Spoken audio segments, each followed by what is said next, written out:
Folks, today is Friday, July 31st, 2026.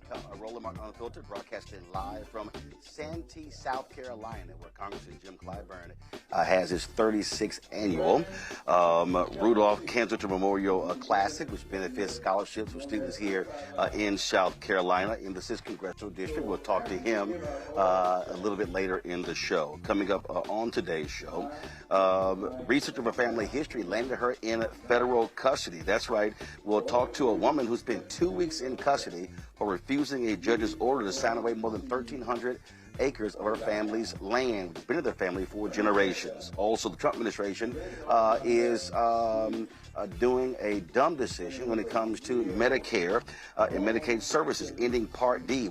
Plan D will tell you all about that. Mississippi has completed Nolan Well's autopsy, but has not publicly released it. And also, I'll show you the body cam footage that is a Texas family of an unarmed black teen killed by police, saying that he did not die by suicide. Lots to talk about. It's time to bring the funk on Roland Martin Unfiltered on the Black Star Network. Let's go. He's got whatever the miss, he's on it. Whatever it is, he's got the scoop, the fact, the find. And when it breaks, he's right on time and it's rolling. Best believe he's knowing. Putting it down from sports to news to politics. With entertainment just for kicks, he's rolling. It's on go, y'all. It's Roland Martin, yeah. Rolling with Roland now. He's funk, he's fresh, he's real, the best, you know he's Roland Martin now.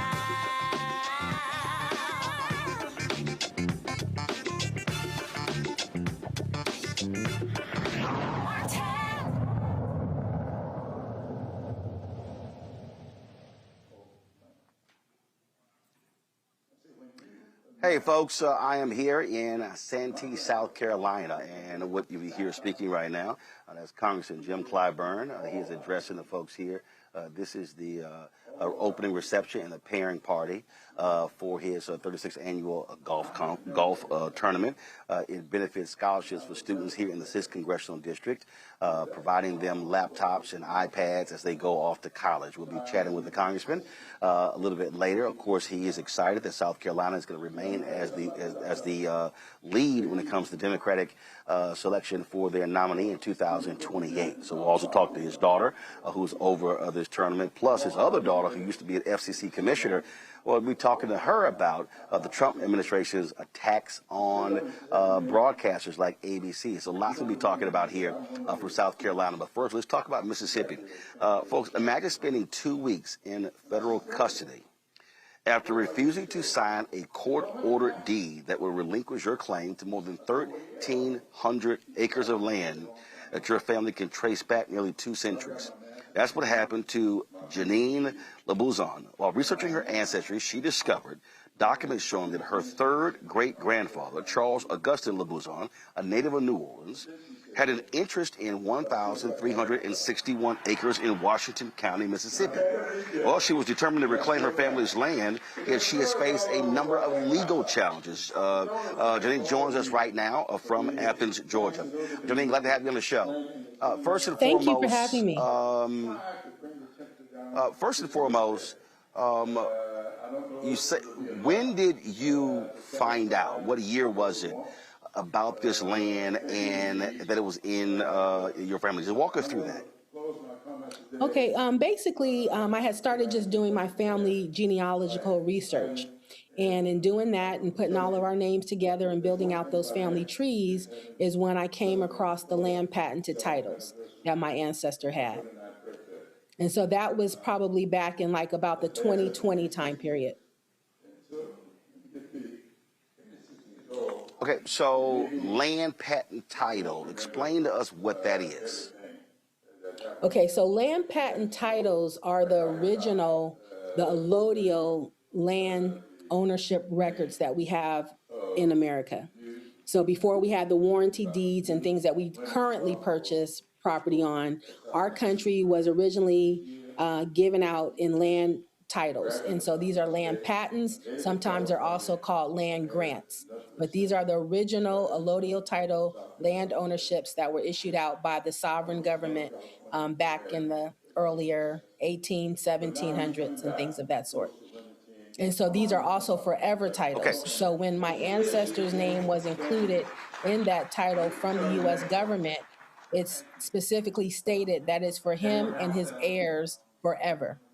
And so that's how I was able to come and reclaim it today. Okay, was your family once in possession of this land and lost it, or did your family never actually get the land? They were in possession of it, and it was, and probably just somewhere between the first great-grandfather migrating out to California, back in the day. I don't know where all of the full information got lost or just put behind, but nonetheless, it was clear in the records that no one from my family or my grandfather's business partners that were on the land with him ever conveyed their interest out to another party. And so when you don't have that conveyance. So, look. Yes. Right? Go ahead. So when you don't have that conveyance from the original patent title holders, that's when you have a possibility of a claim. Because what that indicates is that someone at a later time period just began to create warranty deeds on the land and operate, although they never did seek that initial permission from the original title holders that is on record. So we know history of black folks who were run off their land. The Klan was repossessing land.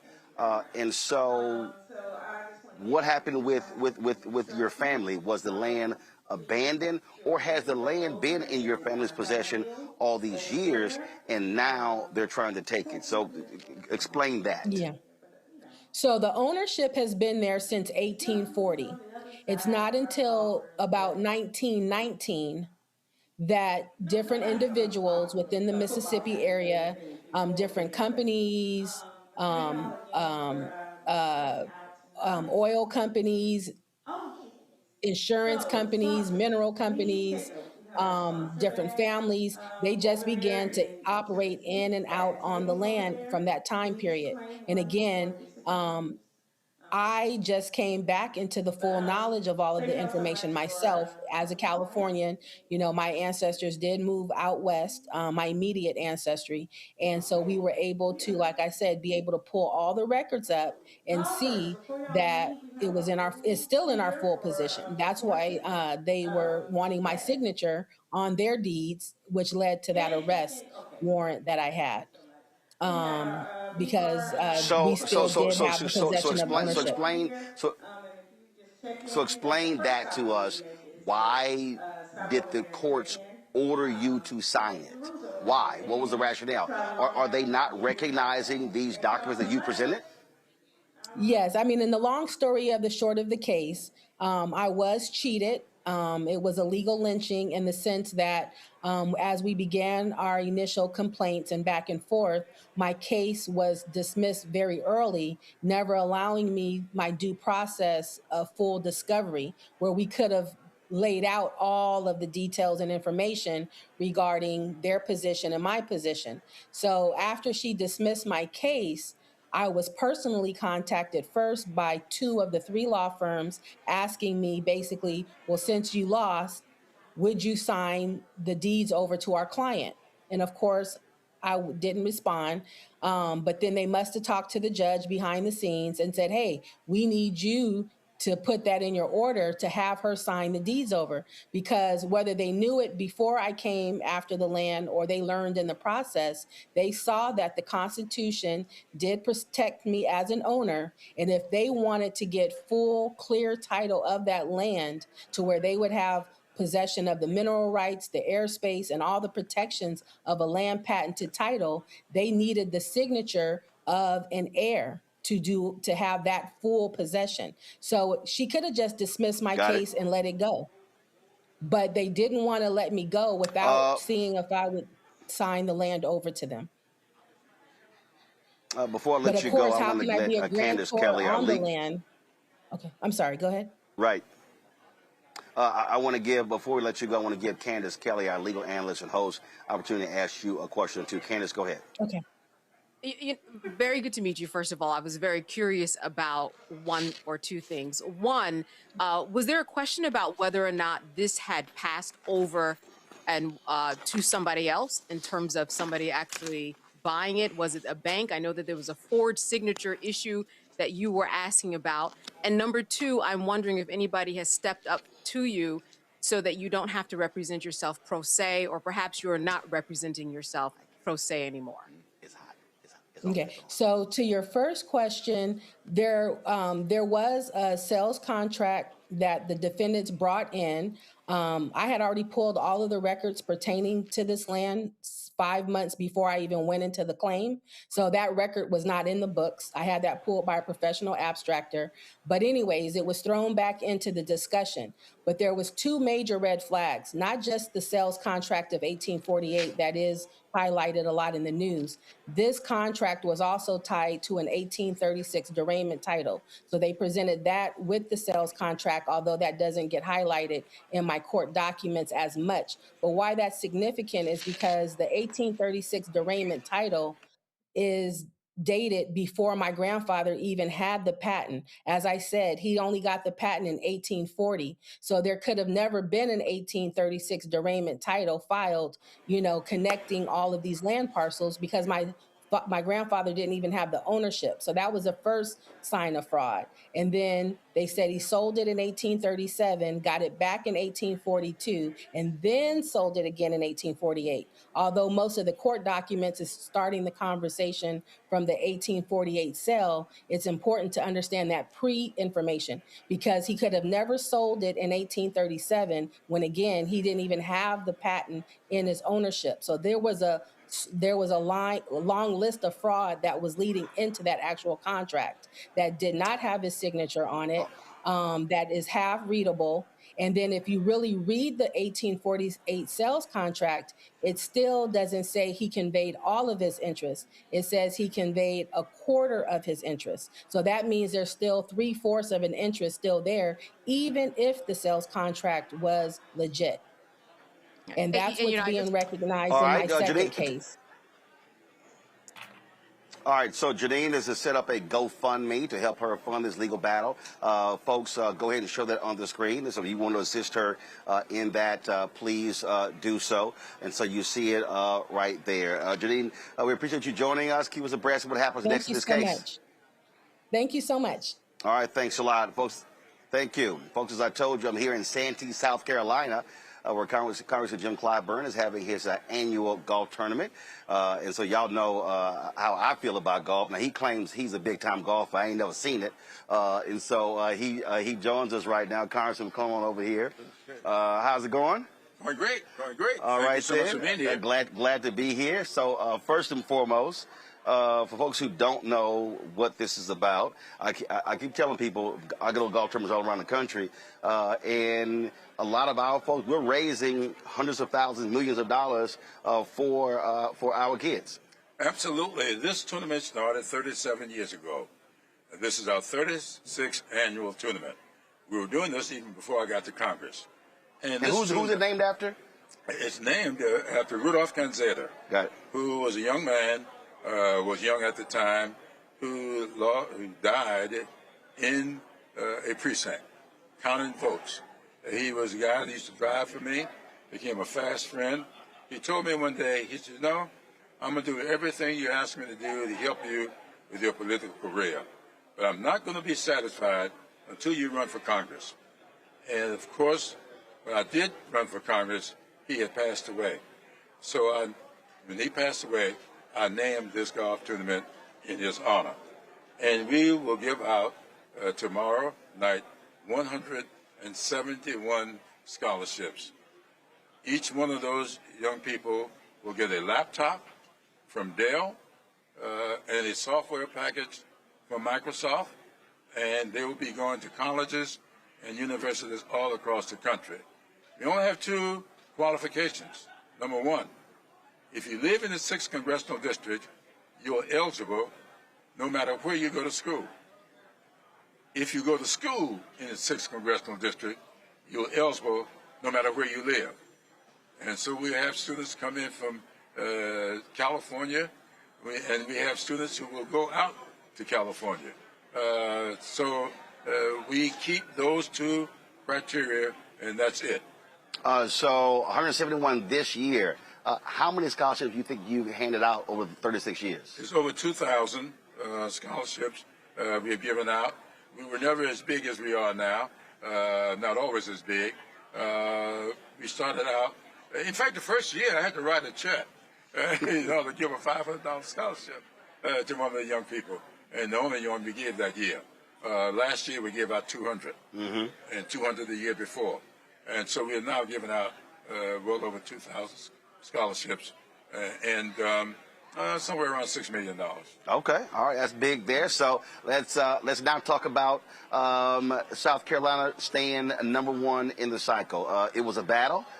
Many other states, Iowa desperately wanted to reclaim their spot. New Hampshire was fighting for it. Nevada was fighting for it. But how does South Carolina prevail to stay first in the nation when the Democrats vote in 2028? Well, I think that the Rules Committee looked at what the playing field was. There were 6 states that they were going to select, and they were drawing from a lot of states that made the run. Now, South Carolina had traditionally been in this so-called pre-primary window, but until the last cycle, we had been right around 3rd and 4th. And of course, this time, they decided to broaden the field, bring in 6 states, and then once they looked at what 6 states would be, then they looked at the 6 states to decide how they should be ranked, 1st, 2nd, 3rd through 6th, and decided that because of the demographics of South Carolina and because of the record that South Carolina produced in vetting candidates, that South Carolina made the most sense to go first. It will be followed by Nevada and I believe New Hampshire, and then those 3, and then they'll go to Michigan, Virginia, and New Mexico. So it was an interesting battle because what you had is you had a lot of white progressives. Right. Why are we doing this? We have no shot at winning that in the general election. So why should we go there? Many African Americans said, "Wait a minute, huge black voting block there in South Carolina. Sure. Black folks are the basic Democratic Party." And the thing that what I said was, by South Carolina going first, many of our interests are going to be on the table first. And those candidates have to be able to answer those issues. And yeah, I know before it was like you go to Iowa, you go to New Hampshire, then South Carolina. But now they're going to have to deal with that up front. Absolutely, and they should. The fact of the matter is, you want to win in November. That is the big thing, win the presidency. So you ought to put the people on the field who demonstrate that they can appeal to all those corners that make up this party. The African-American vote is very important to the Democratic Party. And so why would you have them in an also-ran position? They ought to be in the mix early on because even if you don't know, when you get to South Carolina, after the results come in, you might find out what it is that you don't know. And you might find out how to improve that which you no little love. It was also amazing.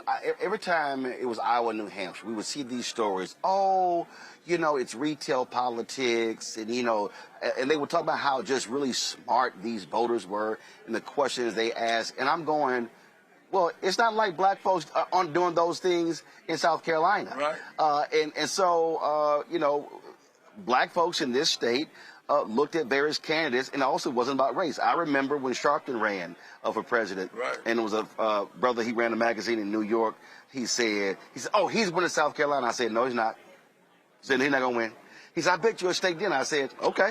I said, no problem. And then he had to pay up. And then he hit me. He said, I don't understand. How does Sharpton not win in South Carolina?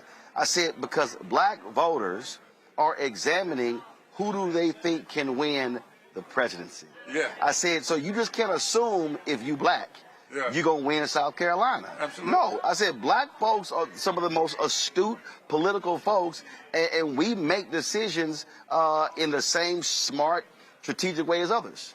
And I wish people would pay a little more attention to that. The fact of the matter is, I do not take black voters for granted. Why should you?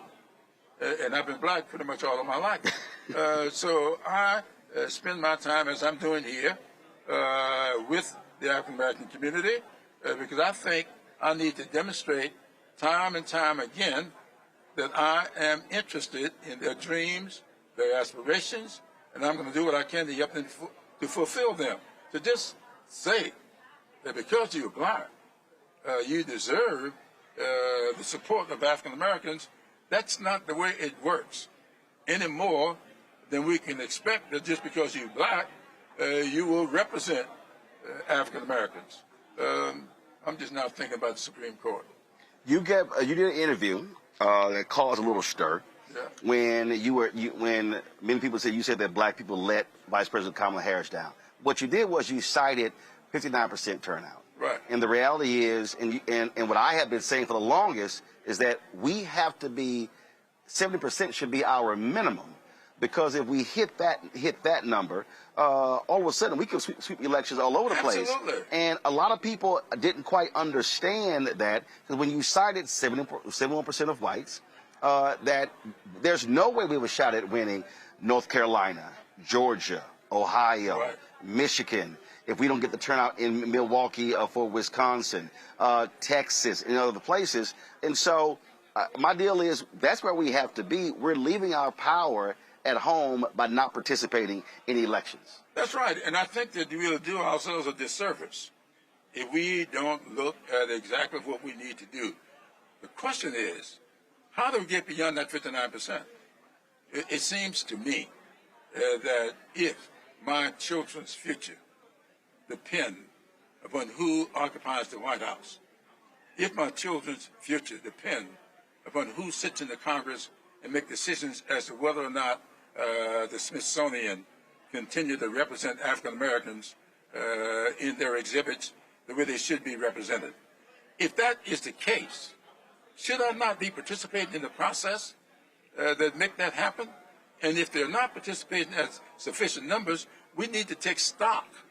So when I say that only 59% turned out the last time, and Kamala Harris was on the ticket and she lost, the question is, why? What do we need to do to get that number beyond 55%? That's not blaming the 55%. That's blaming maybe me, maybe you. What do we need to do to improve our attempts to reach those people? So it bothers me that the moment people see something like that, they just jump to these conclusions. He's blaming black people. I'm not blaming black people. I'm blaming myself. What did I not do that could have gotten the turnout the way it should be? That's why I've been taking stock. That's why I've been talking to Divine Nine all over the country, talking to Masonic groups, talking to the faith leaders to see what can we do to better appeal to that vote to get them beyond the 59%. I think two things have to happen. I think there is something that has to happen within our community, but the reality is when you look at the Democratic Party, the apparatus, and I'm talking about Democratic Governors Association, DSCC, DCCC, looking at House Majority PAC, Senate Majority PAC, and all these other individual PACs in these campaigns. And what I have been saying, if you study the data, is that, listen, so I'm 57. I'm 58 in November. My mom and dad are 79. You're what, 86. 86. Absolutely. If you look at the data, black people who are 65 plus self-identify as Democrats. Absolutely. 55 to 64 somewhat self-identify. Right. When you keep going down, there's less self-identification. So what I've argued is that Democrats are going to have to spend 4 times as much time and 4 times as much money to turn out black voters than they were used to. I said that, and it's no disrespect to Obama, but Obama did not need the black political infrastructure that was in place that Reverend Jackson, Ron Brown put in place. Right. The problem is that infrastructure was obliterated because of those 8 years of Obama. And so these white male Democratic strategists are not listening to understand you can't just sit here and say, well, we're going to spend $2-3 million, but we're going to raise $1 billion. I mean, the reality is the Kamala Harris campaign raised more than $1 billion, right. And then you push it the other PAC, only $22 million went to black-owned media. Absolutely. Total. Right. So what are you and others, what is the CBC, are y'all basically putting your hand down to all those groups saying, listen, if y'all do not spend the money on the ground in these communities, you're going to lose? Look, it's kind of interesting. You talked about the most recent kerfuffle. Several weeks ago, I got a lot of crap from a lot of people because I said we are losing because we are relying on the consulting class. These people that we are spending all our money on do not necessarily have the understanding of the communities that we need to energize. Right. And if you do not sit in those AME churches the way I do, you do not sit in those Southern Baptist black faith groups that I sit in. Or go to the places where young folks aren't even going to church anymore. Absolutely. And so you're going to tell me how best to do the turnout. You're going to give the money to somebody who's never been in these communities, and they're going to decide how the money is spent. And I'm telling you that you are spending your money funding people who place TV ads. Ain't no problem with that. They can make all the money they want, and you get all the hits you want. But the fact of the matter is, if you spend money with those churches to lease their vans, you are hiring the deacons in those churches, the other people who drive the vans. Paying for staff and not hoping we volunteer for free. Absolutely. And you want these people to work for nothing. You ain't asking them people who place the TV ads to work for nothing. So this is a lot of crap that we got to stop, and I'm not going to let them get away with it. And they gave me a lot of hell for that. And so that was giving my party what I thought they needed to know. But are they listening? Well, we'll find out. But I also want my folks to know that we've got a heavy responsibility. Look, I'm the 9th African American to serve in Congress from South Carolina. That 95 years between number 8 and yours truly number 9. Why do we have that 95 years? We can't ignore that. We got to look at what is going on today like I do. I look at this, and I remember what happened in 1876. What is going on today with this administration is exactly what they did, what Rutherford B. Hayes did back in 1876 that started Jim Crow. And people have to understand that Reconstruction came to an end by a single vote. It was a committee vote of 8-7 that ended Reconstruction. It was an electoral college vote of 185 to 184 that started Jim Crow.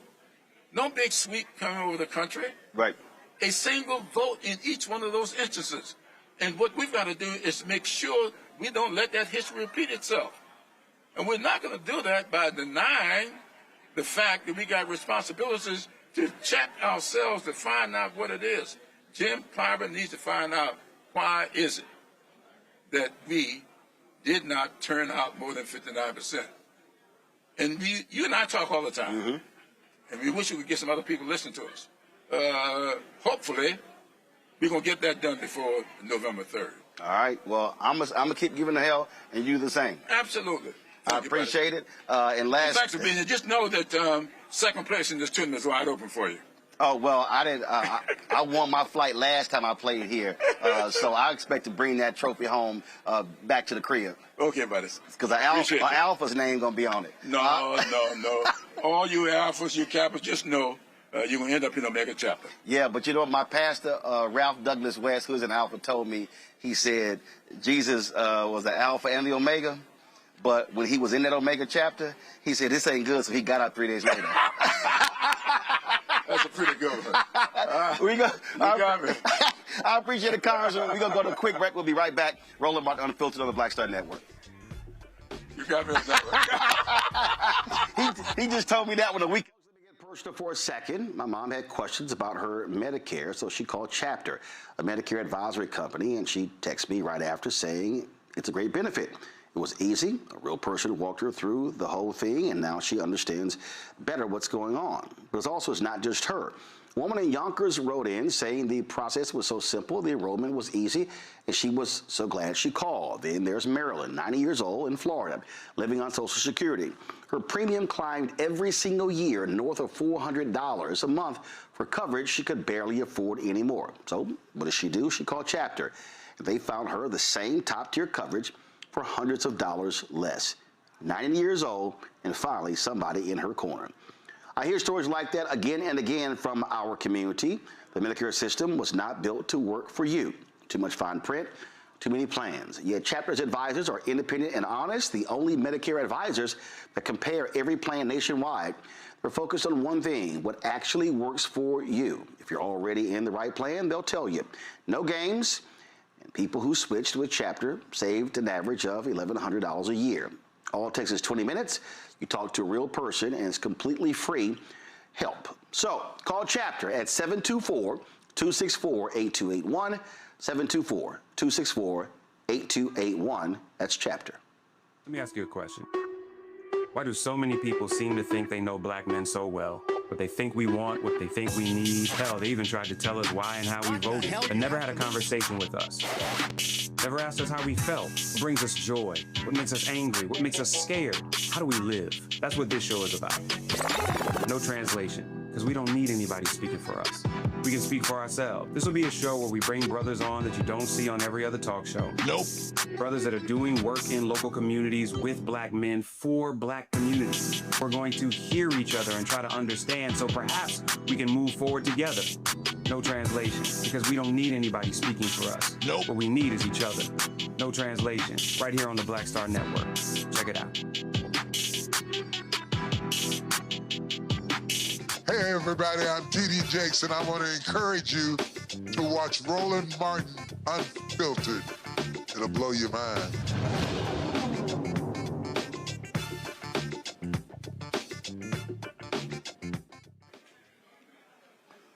Folks, in 2027, nearly 25 million people who use Medicare are going to experience an increase in their premiums and prescription drug costs. Why?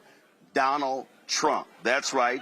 On Tuesday, the Trump administration and the Centers for Medicare and Medicaid Services announced the ending of the Part D Premium Stabilization Demonstration. Part D is an optional prescription drug insurance plan available to people enrolled in Medicare. It helps cover the cost of both generic and brand name medications obtained from pharmacies and includes coverage for many recommended vaccines for adults. The program provided federal support to insurers to help minimize increases and discrepancies in premiums. So what does this mean? Joining us now is Adema Cup Meadows, author, the CEO of Health Tech for Medicaid. Glad to have you here. So walk us through. Trump was running around talking about how he was going to be helping seniors lower prescription drugs. Is this essentially a payoff to the drug companies? I don't know that this is a payoff to the drug companies, but I think this is a continuation of the dismantling of healthcare that is happening as a part of H.R. 1 and many other things we're seeing that will take effect in January of 2027. Okay, so walk us through again, what does this mean? So numbers, what is someone paying right now average person, and what will they be paying once this happens in 2027? Well, it's hard to answer that question. I think that let's go back a little bit and explain this. So Part D is the part of Medicare that helps pay for prescription drugs, right? This is not Medicare taking away prescription drug coverage tomorrow. It's CMS removing kind of the temporary cushion that keeps the monthly premiums for certain Medicare drug plans from rising too quickly. And why that, so it's like, think of it as the government ending a coupon that helped us hold down the monthly price. So beginning in 2027, some seniors who have the original Medicare plus separate Part D prescription drug plan may see much larger premiums increase. And we do not know the plan's price yet because that is not set until September. So people should not panic, but they should pay very close attention to this fall. And I could give you some numbers if that's really what you want to know. Yeah, go ahead. Yeah, go ahead. No, go ahead. So Give us the I think numbers. this matters for Black America, right? Because many of our seniors are already managing lots of prescription drugs, right, on fixed incomes, right? So 1 in 4 Black Medicare beneficiaries had an income below about $20,000 in 2024, which is the latest data we have. And Black beneficiaries are more likely than white beneficiaries to report cost-related problems in getting their health care. So, you know, a higher premium may look small, but when it comes to you paying for your groceries, your light bill, or deciding which medication gets filled, obviously you need to have, you know, lights and you need to eat, right? So meds usually are the first to go. So when does it start in 2027?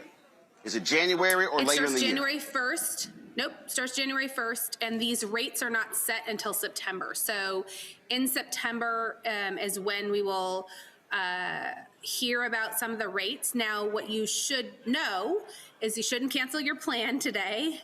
You need to watch for your plan's annual notice of change, which usually comes out in September, and then you compare your plans during your Medicare, open enrollment. Medicare open enrollment is October 15th through December 7th. So you have time to look and compare plans. People who have limited income, which is most seniors, right, should also check to see if they qualify for something called extra help, which is there to see if they can even further help reduce their Part D premiums and their prescription drug costs. But I want to bring in my panel basically, Yep. Yeah, go ahead, please. I'm going to bring in my panel right now. Joy Cheney, she is the founder of Joy Strategies out of D.C. Michael Imhotep, host the African History Network show out of Detroit. And, of course, Candace Kelly. Questions, I'll start with you, Joy. What's your question? So I do healthcare work. Let me just add, adding what our colleague just said here. So what this administration has done is between Medicaid and ACA, so ending the tax credits, which is, similar to ending these subsidies, right? 8 million people have already lost their health care. We expect that to go up when the big, beautiful bill or big, ugly bill takes effect in the new year. So now, on top of that, seniors, if they hadn't been caught up in ACA, right, or Medicaid, right, are now being caught up in having this removal of the Medicare Part D subsidy. And if you're thinking, well, then maybe I'll go get extra help, assuming extra help remains, we know that more people are going to be trying to get extra help, which will make it more difficult for people to get extra help, including those who are on it. So I just, would love, if there's anything that our guest wants to say about that. I know that wasn't a question, it was a statement, but I think it's important to put together the constellation of crisis. And even if you aren't on one of these government programs, hospitals are closing, emergency wards are closing, maternal health wards are closing right now. That will continue next year. That means everyone, regardless of how you present at a hospital, are going to see frustrated interactions and higher lines and longer waits and et cetera at your local hospital, especially in rural America. If your guest has anything to add about that, please do. Sorry for the diatribe, but I had to underscore it. No, I think you're absolutely correct. I mean, this is a decimation of our healthcare system for all of us. I think you cannot cut Medicaid by $1 trillion and now start to impact our seniors by cutting Medicare. The ACA cuts impact the exchange. I think this is an all-out assault on healthcare in this country. And yes, you're saying rural hospitals close. We are all going to be hit with the impact of our emergency rooms being overcrowded. The uninsured in this country is going to go up tremendously. All of these cuts are hitting all at the same time post the election cycle, right? It's all happening in January of 27. One thing I do want to caution people, though, is do not choose a drug plan based solely on your premium. A cheaper plan can cost more overall if it does not cover your medication. So, you know, it puts you in a more expensive tier and may exclude your local pharmacy. So I do want folks, and this is maybe where as a Black community we can start to help folks. How should we help people look at their monthly premiums, whether every medication that you are on is on the formulary, looking at the difference between deductibles and copay amounts. Well, Adiva, that's why we partner with Chapter for that very reason.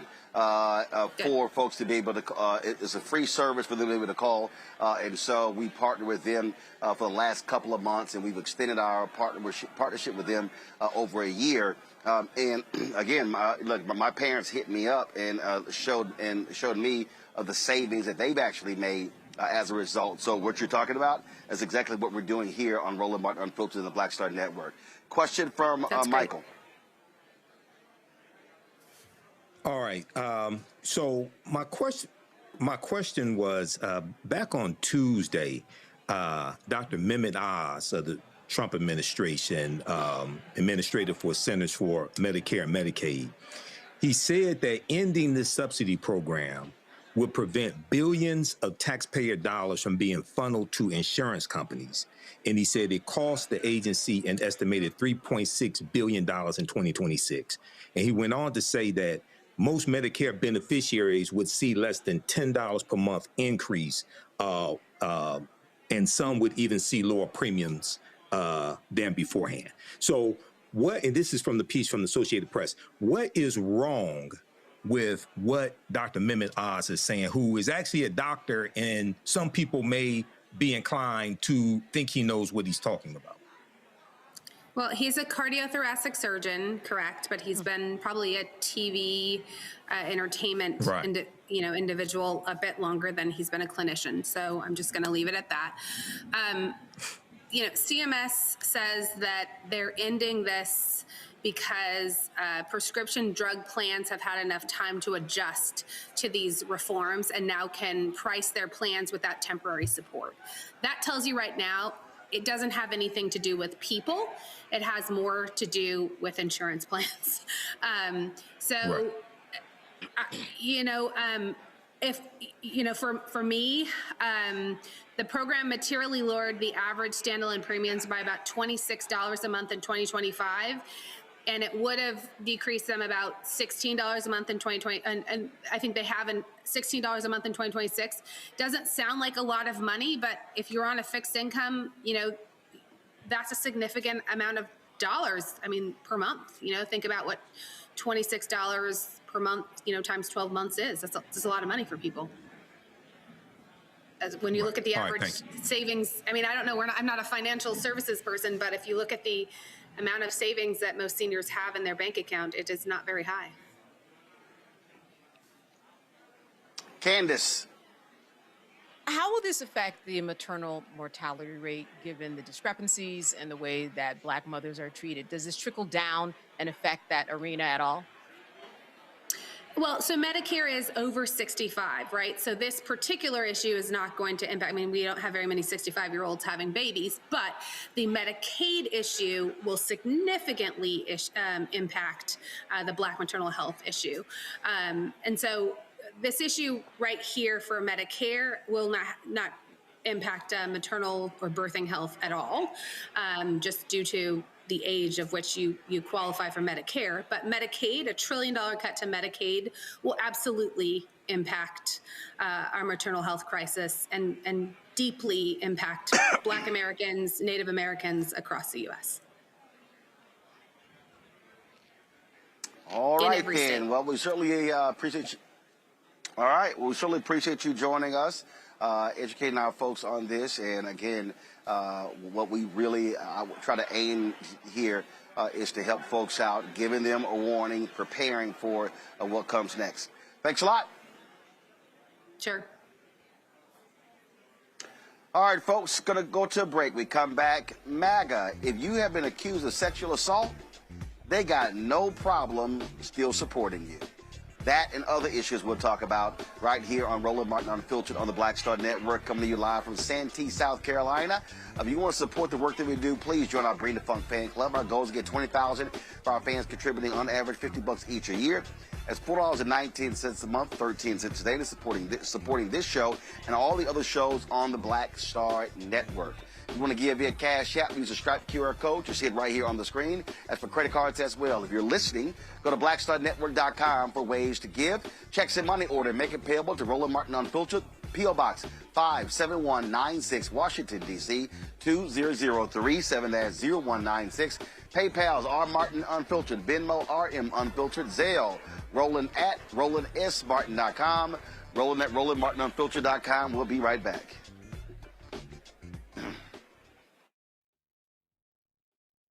All right, folks, let me get personal for a second. My mom had questions about her Medicare, so she called Chapter, a Medicare advisory company, and she texted me right after saying it's a great benefit.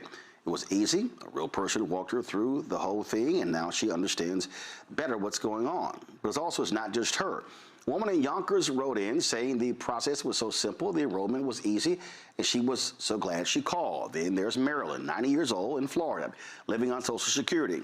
Her premium climbed every single year north of $400 a month for coverage she could barely afford anymore. So what does she do? She called Chapter. They found her the same top-tier coverage for hundreds of dollars less. 90 years old, and finally somebody in her corner. I hear stories like that again and again from our community. The Medicare system was not built to work for you. Too much fine print, too many plans. Yet Chapter's advisors are independent and honest, the only Medicare advisors that compare every plan nationwide. They're focused on one thing, what actually works for you. If you're already in the right plan, they'll tell you. No games, and people who switched with Chapter saved an average of $1,100 a year. All it takes is 20 minutes. You talk to a real person, and it's completely free help. So call Chapter at 724-264-8281, 724-264-8281. That's Chapter. Let me ask you a question. Why do so many people seem to think they know black men so well? What they think we want, what they think we need. Hell, they even tried to tell us why and how we voted, but never had a conversation with us. Never asked us how we felt, what brings us joy, what makes us angry, what makes us scared. How do we live? That's what this show is about. No translation, because we don't need anybody speaking for us. We can speak for ourselves. This will be a show where we bring brothers on that you don't see on every other talk show. Nope. Brothers that are doing work in local communities with black men for black communities. We're going to hear each other and try to understand, so perhaps we can move forward together. No translation, because we don't need anybody speaking for us. Nope. What we need is each other. No translation, right here on the Black Star Network. Check it out.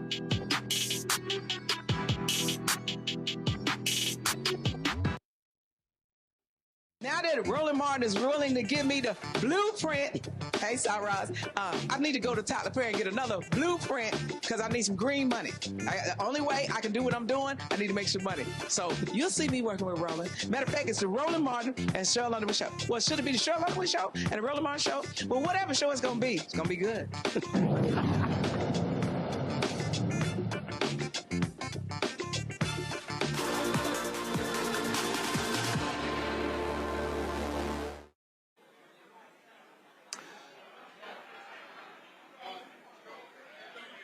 Well, y'all, this just in, the sheer stupidity of Donald Trump, his Department of Justice. They have dropped charges against the former Olympian, David Hearn, who they accused of damaging the Lincoln Memorial Reflecting Pool. In their statement to dismiss, Candace, you're going to love this. They said, quote, damage to the Lincoln Memorial Reflecting Pool in June 2026 was the result of flawed installation by the contractor. You know, the friend of Trump who got a no-bid contract of $14 million to so-called fix the reflecting pool. These people, Candace, are corrupt and they're stupid. And they didn't have the evidence to prove that he did anything that violated the law. And therein lied the problem. It was just a matter of time before we saw this type of information come through. We saw the pool changing colors as soon as it went down. We saw and heard evidence that was contrary to what the Department of Justice was saying. All of this is political, as you said, to justify the purchase of this reflecting pool, which did not need a change, as we know, to begin with.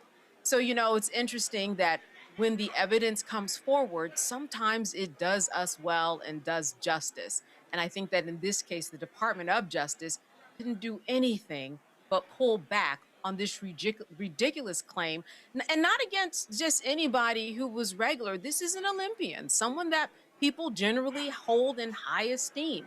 Olympians come to the White House after they win their medals.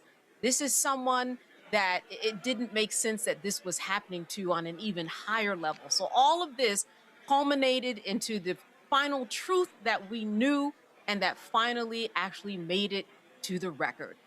Thank goodness, but we saw this coming. It goes to show you, Michael, the sheer incompetence of these so-called geniuses. Yeah, Roland. And if you keep reading that Associated Press story, it goes on to say that in addition to the flawed installation by the contractor, they said the rush to complete the project prior to events associated with the America 250 celebration in the week surrounding Independence Day 2026. So not only was it a no-bid contract, not only was it a faulty installation and poor quality, but it was also a rush job. And Attorney Jennine Pirro, she had to admit that there wasn't enough evidence to charge him. So I think this Olympian should sue the Trump administration for legal fees. But Roland, isn't this the administration that talks about qualifications and DEI and unqualified people? He's surrounded by DEI, by white DEI, white unqualified people. So you're going to see more of this. A lot of these lawsuits, a lot of these prosecutions, things like this are falling apart. And we're going to see more of this. Joy. These are political prosecutions, we know. What's interesting is he's doing other quote unquote beautification projects around the city. And what we see with them, they're getting extra scrutiny. People are saying, hey, they may look good today, but how will they look tomorrow? More rush jobs, things done, no bid contracts, sometimes contracts that seem like there's a personal relationship between the person who receives the contract and the president, not the due vetting. I mean, this is where government is at its best, right? When it says we got to have extra scrutiny, we want to have multiple bids, we want to make sure that the project, if done, is going to last interactions with the public, including if there is some vandalism. But right here, this was silly always from the beginning. This is a case of the Trump administration saying, are you going to believe us or your lying eyes? The American people saw way before any Olympian showed up that the pool was, faltering under the weight of the incompetence of the Trump administration, algae, the paint coming up, etc. So there was just no way this was going to move forward. And this just is the last in a number of failed efforts, failed prosecution. We see Todd Blanche's hearing being delayed, him being challenged by members of his own party because they simply are not behaving in a way that is competent, much less ethical. So this is just another definition of what it means to be in the Trump administration. And the difference between the first administration, there was plenty of incompetence, but there were also some competent people there who demanded that the president adhere to some standards. Now they've taken away those breaks. He's surrounded himself by sycophants and, frankly, people who aren't up to the task, because if you were, you wouldn't be working for him. And this is the result. We can expect more of this. So we got a couple of sound bites that are going to make y'all laugh. Control room, do y'all have those ready? You have the prosecutor in the District of Columbia, Jennine Pirro, at the news conference, just going on and on and on about this. Then you have the Interior Secretary, Doug Burgum, who, he is adamant about what happened. So wait till we play those for y'all so you can hear these fools. And see, this is the problem. And this is the issue for all of these people who choose to work for Donald Trump.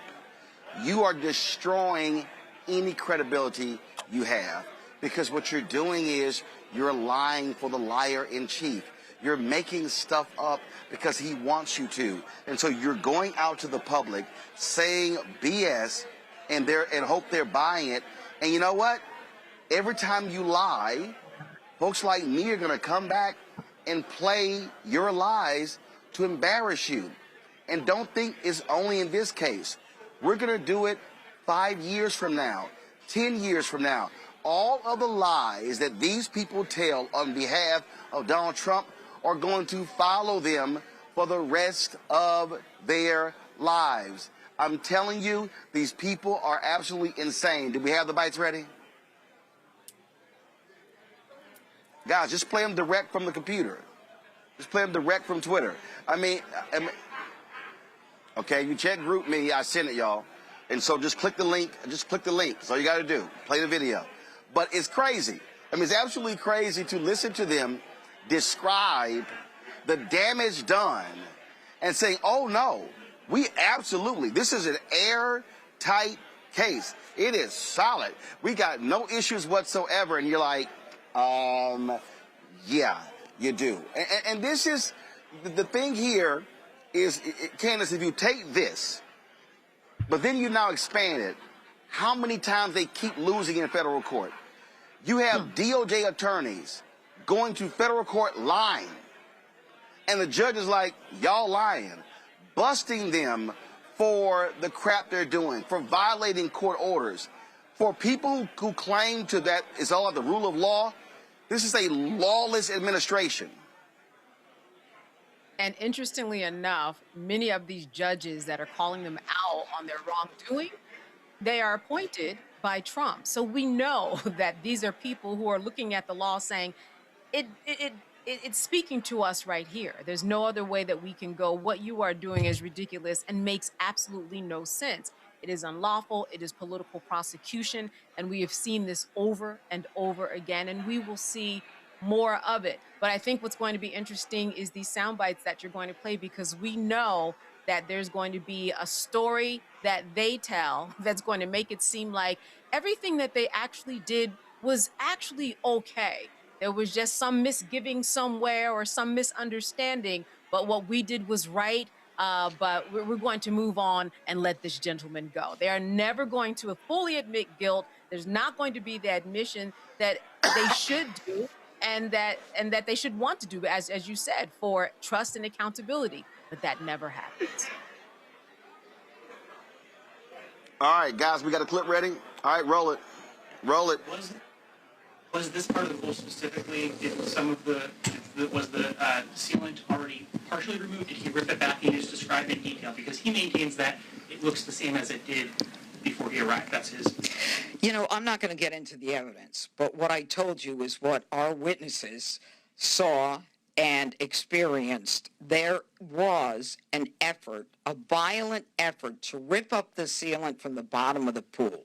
And irrespective of whether or not, we think that, there is some situation that preceded it, we can state and prove beyond a reasonable doubt that he caused damage, and that damage is over $1,000. Key in on that. How do you prove that $1,000? With an expert. Come to the trial. It has to be drained? Like, is that because it has to be drained? We'll hear all that at the trial. Did he have any tools, or was it just his bare hands? Right now, we believe it's his bare hands, both hands. So does that indicate in your belief that it was probably damaged before, or do you believe that he he damaged it. Further, but do you believe it had already been damaged before? He damaged the pool. Before he touched it? He damaged this pool. But there have been, all these videos, obviously. Well, good. I'm glad you've got that evidence. Come on in the grand jury. You can testify. Next. Peeled off. Why did that happen? Do you know? It didn't peel off. There was vandalism. There was box cutters. There have been 7 arrests. There was people literally trying to destroy part of a monument. The reflecting pool is not just a pool on the mall. It is part of the Lincoln Memorial. And if anybody says that they're going to go and vandalize that, it's no different than if someone was throwing. And you're 100% sure that what happened with the liner was vandalism. You can prove it. Oh yeah, absolutely can, and as we drain it, we've got all the photographs we can see. I mean, there's no possible way. Your photographs of a person or people cutting a 300 or 350-foot gash in the bottom of the reflecting pool? Dana, I'm not sure why you and others in the media think that you want to keep trying to question whether or not this is an industrial liner. Every farmer and rancher in America that's had their pickup liner lined by this sprayed-on liner knows that you literally, it would never just like peel off or fall off. This is like a strong material, and it's the size of 8 football fields. And the only way you can end up with actual slices in one spot and not the other is that someone physically cut it. And so but the pool itself, it's not leaking. It was leaking 45,000 gallons a day. It's finally been fixed by President Trump. And the American flag blue is working perfectly. And again, it's beyond me why. I mean, the real scandal is about the fact that the state of our capital was in such total disrepair that some people, no one was reporting about. I was reporting about the pro-Hamas graffiti on the. Mr. Secretary, you and I talked about this last month. Yeah, and we're still talking about it. Well, because it was July 4th and the reflecting pool was closed. It was closed because it's surrounded by fireworks. It's closed every year on the 4th of July. But it was closed prior to that in order to fix the reflecting pool. But it was closed because the largest fireworks display in the country we talked about was set up, and it lines either side of the reflecting pool. You can't have people around fireworks when they're being set up. Now that the fireworks will come down, the fence will come down. The fence was there because of the fireworks. Copy that. We can prove it beyond a reasonable doubt. How about that, Michael? Yeah, see, Roland, this is an example. You remember last week, Friday, I said they'll say one thing on Fox News, but when they go to court, it's totally different. Okay, that's when we found out that the Trump administration attorneys admitted that Trump and Russell Vought canceled grants to states that voted for Kamala Harris. Here, they're saying something on Fox News and at the press conference that the attorneys weren't saying in court and in the court filing. Okay, so because they're basically saying in the court filing, there's no evidence to prove that this guy did this. But they want to go ahead, and it seemed like Jennine Pirro was accusing him of committing damage, $1,000 worth of damage or something like that. But that's not what the attorney said in court, in the court filing. So this is a perfect example of it. They're trying to save face, but these prosecutions are continuing to fall apart on them. Joe, I swear this is just a group of crackheads. I mean, at least it would be better. At least crackheads are proficient about getting crack. They're not even proficient about doing the things that they want to get. Let me just add a few other things. So, one, part of the reason they lie on Fox News and not in court is because there's no consequence in lying on Fox News, right? Say whatever you want. We talk about it, but their viewers just believe it and they move on. They're only interested in that top headline. When you go to court, there are consequences, right? You can be held in contempt of court. You can lose your law license, and nobody wants to lose their livelihood in the future, even if they've lost their self-respect and respect of their children and their reputation. They certainly don't want to cut off any avenues to work after this fool leaves office. But here's a point that I think I haven't heard yet. So they're out there and they're saying that the damage to the pool was due to so-called vandalism. We know that's not true, but that's what some of them are saying. What it does is it undermines any future claims if they want to go after and recoup some of the money that they've paid to this company, this pool resurfacing company that frankly did a botched job, right? The people who made the decision not to figure out why algae was entered into the pool and why they didn't clean the filters. Like, so they're really undermining any kind of recourse to get money back for the American people who wasted our tax dollars and our money on these beautification They're not going to get that money back, Joy. Joy, they're not going to get that money back because Trump hooked up one of his buddies. They ain't trying to get that money back. They're never that's all. They interested trying in to get us. it back. But that's the thing they should be interested in Hell if they no. were decent people. Yeah, but hell no, they are not. No, they're not decent. They're corrupt. All right, I'm going to go to a break. We come back. We're going to talk about MAGA, how insane they are. We got an update on several other cases. We'll also talk with a former commissioner of the Federal Communications Commission about how Trump is weaponizing the FCC against broadcasters. You're watching Roland Martin Unfiltered on the Black Star Network, live from Santee, South Carolina, here for the 36th annual golf tournament of Congressman Jim Clyburn. Back in a moment. All right, folks, let me get personal for a second. My mom had questions about her Medicare, so she called Chapter, a Medicare advisory company, and she texted me right after saying it's a great benefit. It was easy. A real person walked her through the whole thing, and now she understands better what's going on. But it's not just her. A woman in Yonkers wrote in saying the process was so simple, the enrollment was easy, and she was so glad she called. Then there's Marilyn, 90 years old, in Florida, living on Social Security. Her premium climbed every single year north of $400 a month for coverage she could barely afford anymore. So what does she do? She called Chapter. They found her the same top-tier coverage for hundreds of dollars less. 90 years old, and finally somebody in her corner. I hear stories like that again and again from our community. The Medicare system was not built to work for you.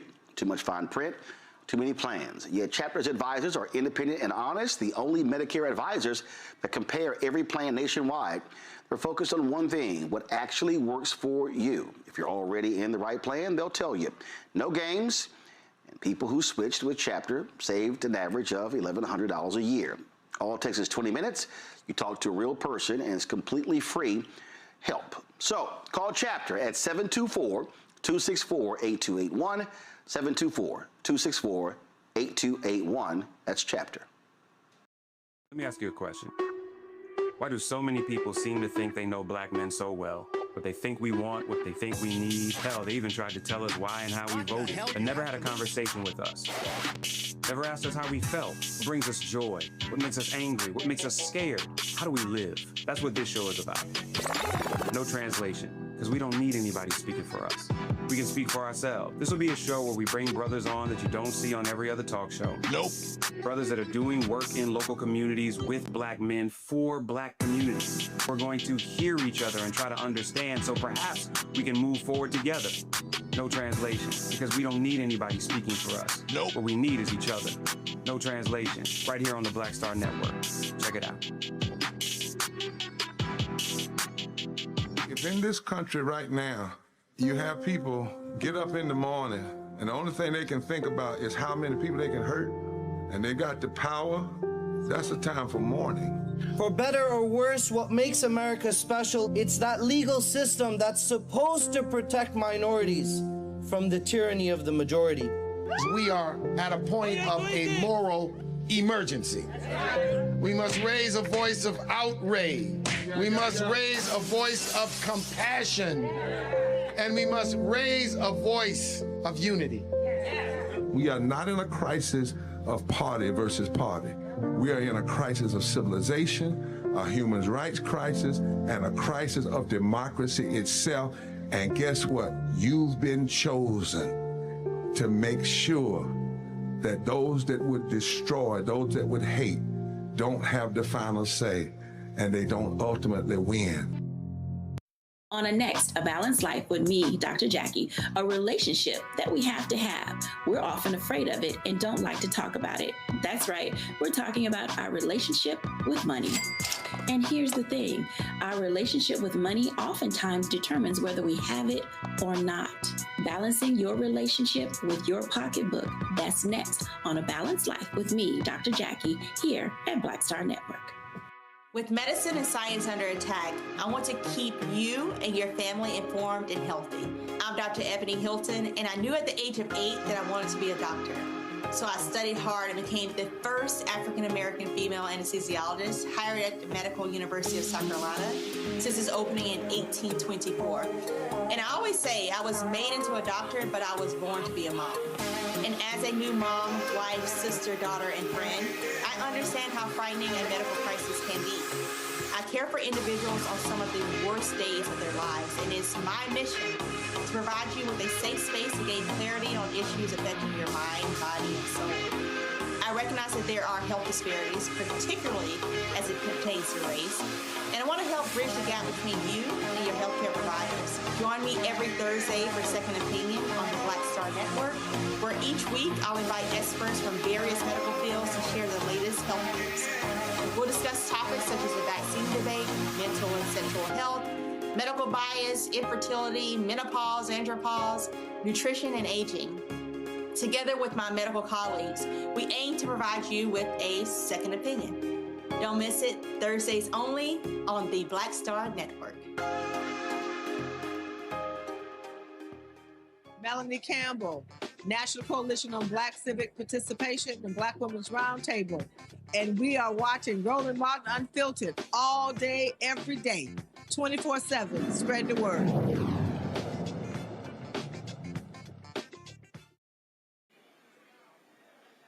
All right, folks, an update on the Nolan Wells case. Mississippi officials have confirmed the autopsy on Nolan Wells has been completed, although it's completed, no word on when it's going to be released. USA Today is reporting that Bailey C. Martin, a spokesperson for the Mississippi Department of Public Safety, said the state medical examiner completed the initial autopsy on Wells on July 7th. Mississippi's 19th Circuit Court District Attorney Angel Myers-McElrath has said that key evidence, like the state's autopsy report, will remain under wraps until the case was presented to a grand jury. Now, we've all heard the audio and the enhanced audio from the emergency calls made by Nolan Wells' friend. Now, that audio is leading to more questions about what happened the day the 18-year-old disappeared and what led to his death. On Thursday, at the National Urban League's annual conference in Nashville, family attorney Ben Crump gave an update on the case, and his parents, Christine and Elmore Wansley, they also had a lot to say about the investigation. Nolan Wells goes with friends, celebrating the 4th of July. All the friends come back. Nolan Wells tragically washes up on the shore 2 days later, dead. And so we know all the current events that have been happening. We are announcing that we have the audio from the officials, and we have retained and are consulting with some of the foremost audio engineering experts to review those audio tapes from the CTO call in its entirety. We also, and Attorney Hurst may go into greater detail on these matters, have consulted President Mariel with oceanic engineering experts to talk about how these facts are lining up. The fact that they say Nolan's body was found in the same location where they say they left him at. And so we want to know, how is that possible with the oceanic tides? We want the experts. I mean, you got low tides and high tides. It's not adding up, so we are going to dot every I and cross every T until we find out what happened to Nolan Wells. Attorney Hurst will also go into a little little more detail at Attorney Park about how we're trying to coordinate with Dr. Roger Mitchell, who conducted the independent autopsy of Nolan Wells, to be able to inspect his throat that was missing with his body when he was flown to do the autopsy with Dr. Mitchell. Also, we are hopeful that they will discuss with Dr. Mitchell the photographs and observations made at the time when Nolan was first discovered, because Dr. Mitchell did not get an opportunity until July 10th to be able to examine his body. And at that time, we know the airways and the lungs had already been dissected and so forth, so we can't tell if there was the presence of water or not. That would suggest whether he drowned or not. And remember what Dr. Roger Mitchell said in his autopsy. President Mariel, he talked about the fact that to say he drowned does not draw the conclusions of what happened to Nolan Wells. He said it is equally important to know at what condition was Nolan Wells' body when he went into the water. Was he conscious or was he unconscious? Was he forced into the water or did he go unforced into the water? He said all of these things are very important. And so we're dotting I's and crossing T's. We are focused on getting to the truth, and we stand for the truth. Me and everybody on my legal team stand for the truth, no matter who it implicates or who it exonerates. We stand for justice, no matter who it convicts or who it acquits. And we stand for transparency, so everybody can see. And that's all we want. We want answers. We're not casting aspersions on anybody. We are saying that we want to make sure everybody who is remotely involved has their questions answered to make sure we have a full and fair and impartial and transparent investigation. And is that too much to ask for these broken-hearted parents?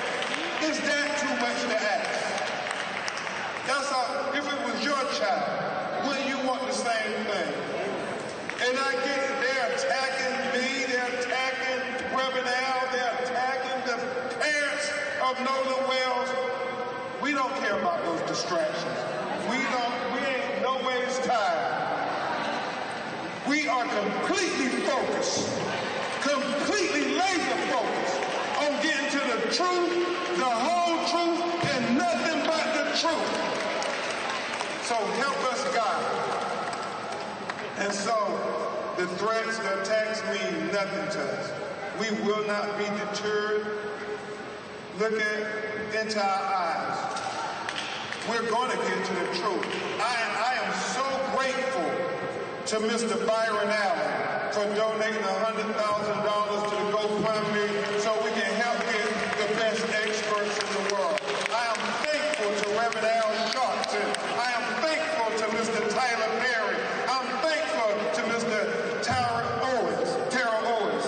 I am very thankful to everybody who did not think it robbery to say, what can we do to help people get to the truth and call in to the tip line so we can help not only Nolan Wells' family, but we can help Daniel Irvin's family, and we can help Tyler Smith's family as well.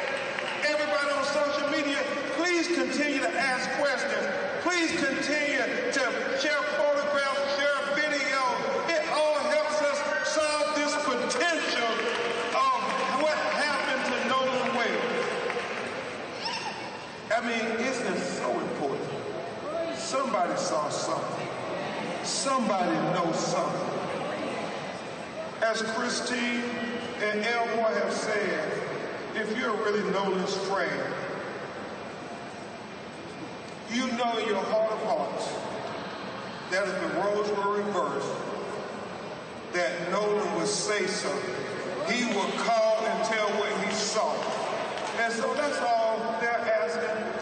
Do for Nolan what he would have done for you. Do for Nolan what he would have done for you.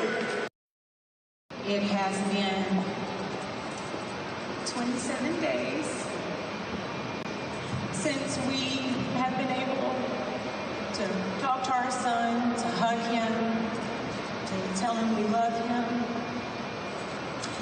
This has been the most difficult time we have ever had.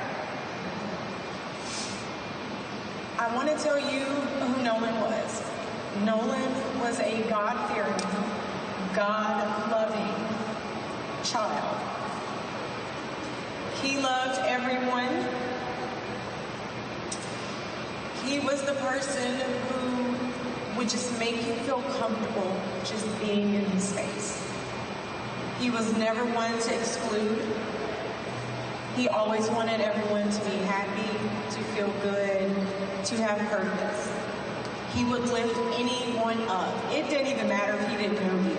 If you took that moment to just tell him a little bit about yourself, what you wanted to do with your life, right then and there, Nolan would be your biggest cheerleader. Today we are begging, because I'm not too proud to beg. We are begging, if anyone knows anything, his friends, strangers, please call the hotline, because we will not be able to rest until we get answers. But please understand that all of these distractions, these other questions that people, the attacks that people have sent our way, just know we will not be distracted. We are ready to do whatever we need to do as his parents to continue advocating for him, because Nolan is not here. He is not here to speak for himself. He is not here to tell us what happened. So again, we will not rest until we get answers. And if you know something, you need to let us know. Please do not be afraid. Okay? Thank you all so much again. We truly appreciate your love and support. You.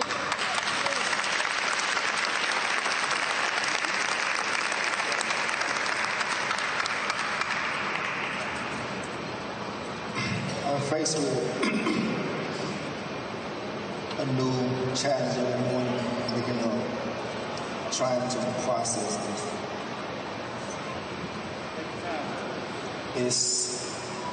It's the biggest challenge I've ever had. I pretty much was raised up like a lot of you. I didn't have a lot, but I always said I wanted to give my children more than what I had.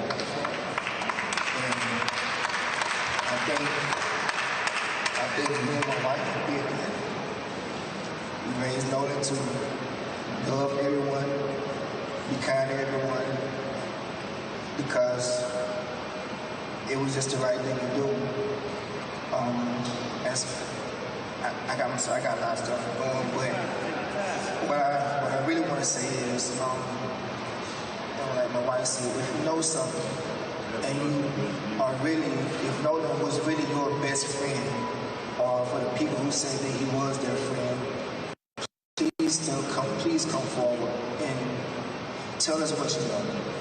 All we want to know is the truth. We're not blaming anyone. We just want to know the truth. Any parent wants that.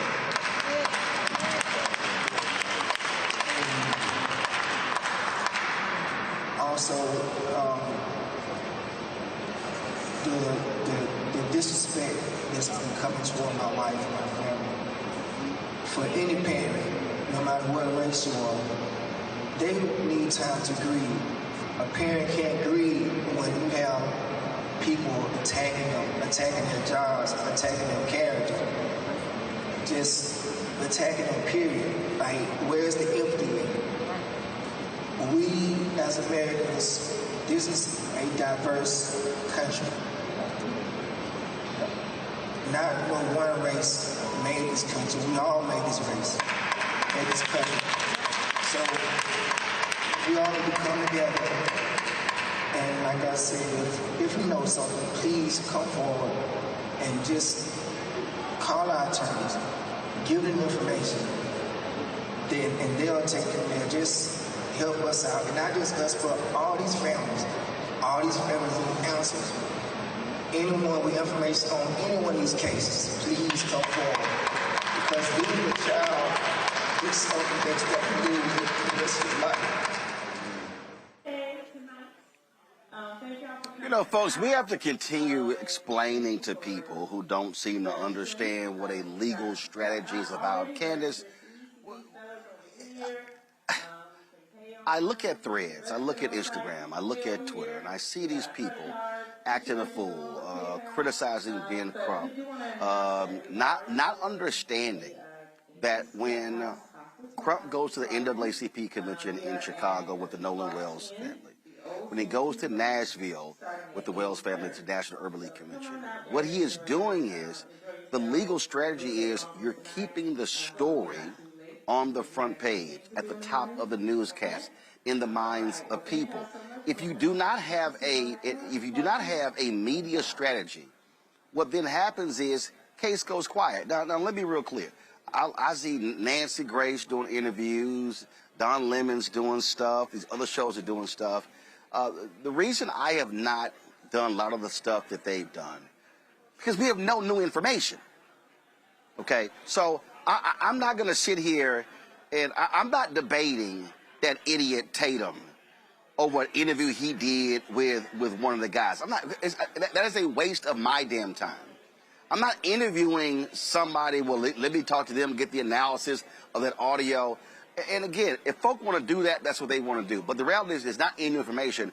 But the job of Crump is to keep the attention on the case. Otherwise, Mississippi will gladly allow it to just fade away.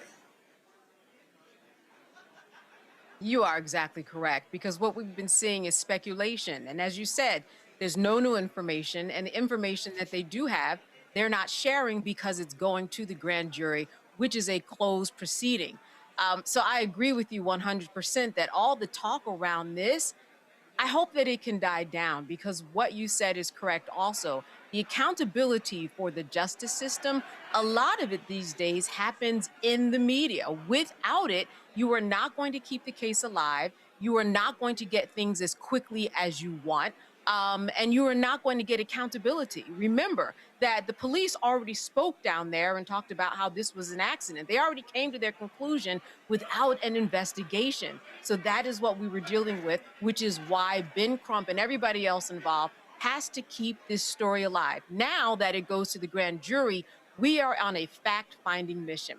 The Mississippi Bureau of Investigations has already interviewed dozens of people. The people who were on the boat with Nolan, there were about 6 or 7 people. There were quite a few. They have to be talked to. They subpoenaed, the parents of Nolan subpoenaed the records and made sure to tell Meta and Google, preserve all the records. This is evidence collecting time, whether it's the engineering reports, whether it's the digital footprint. This is the time where you get all the information. Oh, as well, we have the state autopsy, and then we have the autopsy done by Dr. Roger Mitchell in Washington, D.C. So all of that is what the grand jury is now finally going to do. But this may not happen quickly. It will happen quicker, though, than if there wasn't all this attention. Why? Because it's a process, as you know, Roland. This is part of the legal strategy. Do things slowly, talk to everyone, keep the message out there, because now we're going through a discovery phase where we have to get all this information together to present it to members of the grand jury. So that is where we are, and hopefully people will kind of wait, because that really is what we are in the middle of right now. It's now just a wait and see. There's nothing anybody can do. The information is, we're not hearing about it as much, and that's where we are right now. See, for me, Joy, I just can't. I hate speculation. I just can't sit here and do a whole show on speculation. And let me be real clear. It can get clicks. It can get views. That's great. But all you're doing is, in essence, repeating the same thing. And that's just not what I do. Yeah, no, I think that's right. This is not a time for speculation. We want to keep the pressure up. We also want to send to anyone who was there, this isn't going to go away. People are not going to forget. So we want you to tell the truth, whatever happened. We're not presupposing. And I love what his parents said. We're not indicting you in advance. We're not saying that. But we do want to know the truth because things are not matching up. And we know when things don't make sense, it's because we're missing some part of the story. So this isn't going to go away. If you don't want this following you for the rest of your life, you need to tell the truth. You need to come forward. You need to say it. And the pressure up is very important. And that's why we're doing it. But no, we should not be speculating about what we think happened, what might have happened. One, because that can also lead us down the wrong path. This is about, creating because what happens is because all the speculation all it does is get people talking about stuff that's not factual on social media, and then it just simply clouds everything, Michael. And that's the problem when folks just start, well, I think this and I think that, I think this here. If you do not operate from a set of facts, all you do is contributing to the nonsense. And that's their point. That's their purpose. This is, unfortunately, Roland, you've been doing this a long time. I haven't been doing this as long as you, but I've been doing this 16 years, right? And I take a certain factual approach when I cover stories. I've covered thousands of stories. You and I connected when I used to guest host your nationally syndicated radio show. There's things that I see on social media, and people are just making money off of this story, just putting nonsense out. Okay, and these are people who have no conscience. All right, so I hope they get the truth, whatever it is. And the family said this repeatedly. They just want to know what happened to Nolan Wells. They want the facts. And we talked about this last Friday, Roland, with the district attorney, Angel Myers McElrath, saying that they're going to the grand jury. And if people look at the piece from ABC News that talks about the autopsy being completed, the official autopsy, it said in that piece that the DA's office said convening a grand jury does not mean there is any criminality and is standard procedure for most unnatural or suspicious deaths in the county. And last Friday, I asked the question, if they go to the grand jury, who's the suspect going to be? So we don't know if they have a suspect already or if there won't be. Don't know. But whatever it is, we want the facts. We want the truth to come out. Let's give an update in the case of Sonia Massey. The cop who was convicted of her murder has been denied release. The Illinois Prisoner Review Board unanimously denied former Sangamon County Sheriff's Deputy Sean Grayson an early release. In May, Grayson requested early release under Illinois' Joe Coleman Act after receiving a stage 4 colon cancer diagnosis. Grayson was convicted of second-degree murder and sentenced to 20 years in prison in January for killing Massey in her home in 2024. Massey's family was against the early release, saying he should pay for what he did. The family's attorneys, Ben Krupp and Antonio Romanucci, said in a joint statement, the Prisoner Review Board made the right decision and reaffirmed the jury's verdict in the sentence the court imposed. A badge does not provide an early way out. All right, folks. Donald Trump once said that if he could shoot somebody on Fifth Avenue, his supporters would not care. Well, a new poll from Politico says that's not a lie. The majority of those polls said they would literally stick with a GOP candidate even if they were hit with a variety of scandals, including a DUI conviction, accepting lobbyist gifts, domestic violence, sexual assault, and anti-Semitic social media posts. 2/3 of self-identified MAGA Trump voters say they will continue supporting a Republican accused of sexual assault, 13 percentage points higher than the share of Trump's 2024 voters, which include those who do not identify as MAGA. By comparison, 40% of voters who backed former Vice President Kamala Harris in 2024 will continue backing a Democratic candidate accused of sexual assault. That means 60% wouldn't. The point here, Joy, which I keep trying to explain to Democrats, ain't no such thing as the old Republican Party. These people care about power, and they don't care about scandal. They do not care about scandal. Also, some of them do all the things that are listed there, right? I mean, I have to, there's we assume a lot of good intent that everyone is good, but frankly, there are a lot of people out there who have DUIs, and of both parties. But there are a lot of folks out there, and some of them see themselves in who I consider to be a few derelicts in the Republican Party, but they see themselves in it. Something to think about as we critique people.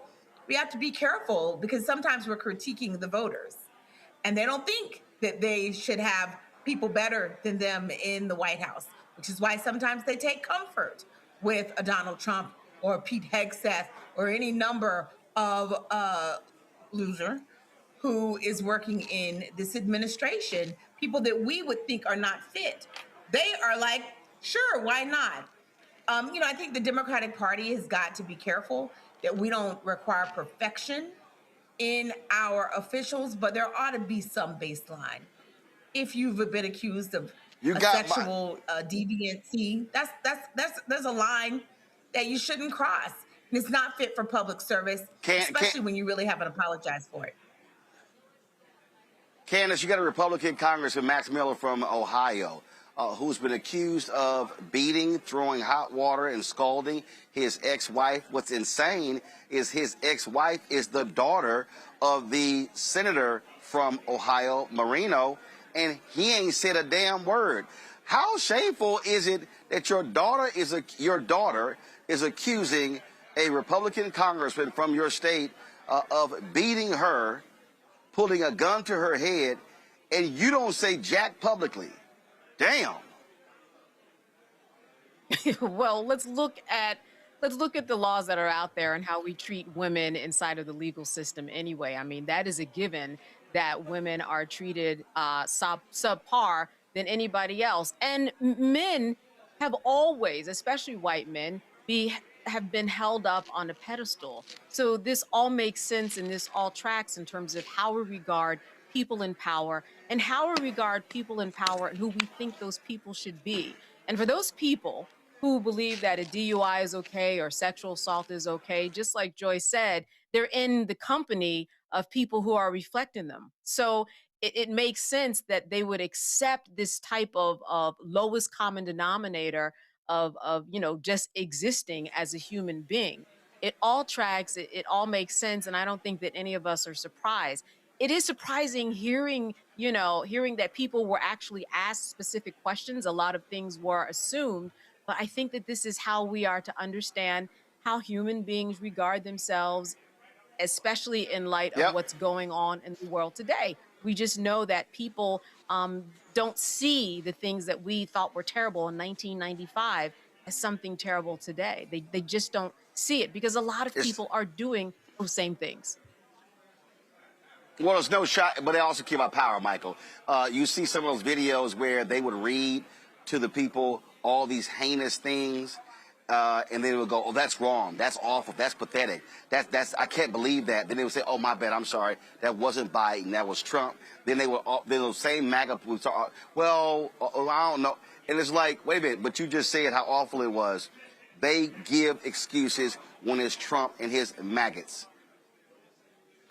First and foremost, keep in mind that MAGA is a cult, okay? And it preys on ignorant people. So you have to start with that premise. And, the Access Hollywood tape, when that was revealed, any other presidential candidate, that would have been the end of their presidency. Okay. And that was back in 2016. Okay. So now you have Donald Trump, who was found liable of sexually abusing E. Jean Carroll. Okay. And you said, and 66% of these Trump maggot voters said they would excuse a Republican candidate who was accused of sexual abuse. 72% said they would excuse a Republican candidate of domestic violence allegations, what have you. So they have totally, this was supposed to be the party of family values, Roland. What happened to that? They've totally lost their morality. But yes, this is a power grab. This is all about power. They do not care about morality, but these are also the people who claim to be Christians. No, this is white Christian nationalism that you have. This has nothing to do with the teachings of Jesus the Christ or Yeshua. This is white Christian nationalism. This is all about power, and these maggots have to be defeated. All right, folks, gotta go to break. We come back. A former FCC commissioner, I'll chat with her about how Donald Trump is using the FCC to try to bring broadcasters to their knees to do his bidding. You're watching Roland Martin Unfiltered on the Black Star Network. All right, folks, let me get personal for a second. My mom had questions about her Medicare, so she called Chapter, a Medicare advisory company, and she texted me right after saying it's a great benefit. It was easy. A real person walked her through the whole thing, and now she understands better what's going on. But it's not just her. A woman in Yonkers wrote in saying the process was so simple, the enrollment was easy, and she was so glad she called. Then there's Marilyn, 90 years old, in Florida, living on Social Security. Her premium climbed every single year north of $400 a month for coverage she could barely afford anymore. So what does she do? She called Chapter. They found her the same top-tier coverage for hundreds of dollars less. 90 years old, and finally somebody in her corner. I hear stories like that again and again from our community. The Medicare system was not built to work for you. Too much fine print, too many plans. Yet Chapter's advisors are independent and honest, the only Medicare advisors that compare every plan nationwide. They're focused on one thing, what actually works for you. If you're already in the right plan, they'll tell you. No games. And people who switched with Chapter saved an average of $1,100 a year. All it takes is 20 minutes. You talk to a real person, and it's completely free help. So call Chapter at 724-264-8281, 724-264-8281. That's Chapter. I'm Ryan Wilson, CEO and co-founder of The Gathering Spot, and you're watching Roland Martin Unfiltered on the Black Star Network. Yeah, okay, whatever.